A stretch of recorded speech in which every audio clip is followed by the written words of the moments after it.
বৈশাখ বাঙালির প্রাণের উৎসব, হোক সে দেশে কিংবা প্রবাসে। বৈশাখের রঙে রাঙাতে বাঙালিরা থাকে বিভিন্ন আয়োজনে। উদীচী শিল্পগোষ্ঠী ফ্রান্সের এবারের বাংলা বর্ষবরণ 1432-এর আয়োজন পশ্চাত্য রানী প্রেম ভালোবাসার নগরী প্যারিস পরিণত হয়েছিল এক টুকরো বাংলাদেশে। অতীতের গ্লানি মুছে দিয়ে নব উদ্যমে নতুন বছরকে বরণ করে নিতে এবারের বর্ষবরণে উদীচী শিল্পী গোষ্ঠী ফ্রান্সের ছিল না কোনো কমতি।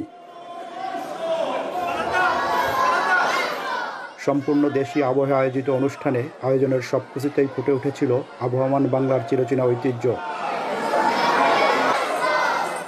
ফ্রান্সে বেড়ে ওঠা শিশু কিশোরদের চিত্রাঙ্কন প্রতিযোগিতার মাধ্যমে শুরু হওয়া অনুষ্ঠানে মঙ্গল শোভাযাত্রায় ছিল সকলের স্বতঃস্ফূর্ত অংশগ্রহণ। উৎসবকে কেন্দ্র করে বসেছিল বৈশাখী মেলা। মেলায় ছিল হরেক রকম মুখরোচক দেশীয় সুস্বাদু খাবারের পাশাপাশি বাহারি রকমের খেলনা এবং দেশীয় পোশাকের সমাহার। লিলি হালাল বিউটি সোপ, বিএসটিআই কর্তৃক সনদপ্রাপ্ত দেশের প্রথম হালাল বিউটি সোপ, দীপ্তিময় উজ্জ্বল ত্বকের জন্য। অনুষ্ঠানের সাংস্কৃতিক পর্বে ছিল গান, আবৃত্তি, নাটিকা এবং দলীয় নৃত্য। প্রথমবারের মতো জলের গানের শিল্পী রাহুল আনন্দের পরিবেশনা দর্শকদের দিয়েছিল বাড়তি আনন্দ। বৈশাখের আনন্দে উৎসবে মেতে উঠেছিল অনুষ্ঠানে উপস্থিত প্রবাসী বাংলাদেশিরা, পাশাপাশি স্থানীয় ফরাসিরা ছাড়াও ছিল ভিনদেশিদের উপস্থিতি। আমাদের বাংলাদেশের বিভিন্ন কৃষ্টি, কালচার, সংস্কৃতি আমরা তুলে ধরার চেষ্টা করে থাকি।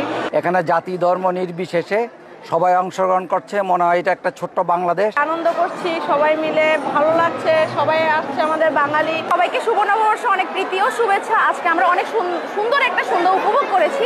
2006 সাল থেকে এই আয়োজন করে আসছে। প্রতি বছর চেষ্টা করছি দেশীয় সংস্কৃতি এবং কালচারকে নতুন প্রজন্মে যে ছেলেমেয়েরা বড় হচ্ছে তাদের মধ্যে ছড়িয়ে দেওয়ার।